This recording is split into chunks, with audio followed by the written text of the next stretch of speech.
Nakuha na ng CCTV ang tricycle na ito pasado alas 9 ng umaga noong Martes sa barangay San Jose, Rodriguez, Rizal. Ang tricycle pala ay ninakaw ng isang lalaki na driver nito na paspasan na tumatakas.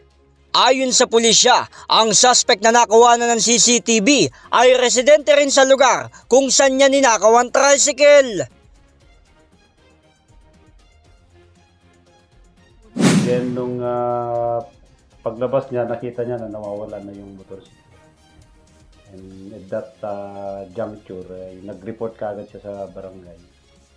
And kasama na rin yung responde, yung Rodriguez Police. And upon reviewing of the CCTV footages, doon na-identify na yung suspect ay kapitbahay. They belong to the same street. Giit pa ng pulisya, ang nahuling suspect ay dati na rin bilanggo sa kasong carnapping at illegal gambling noong July ngayong taon.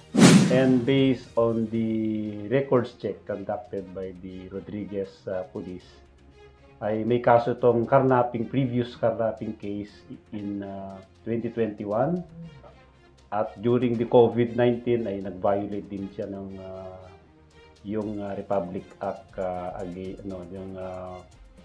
yung COVID Bayanihan to Heal as One Act, and may kaso rin siyang physical injury, and lately noong July he was arrested sa kasong illegal gambling.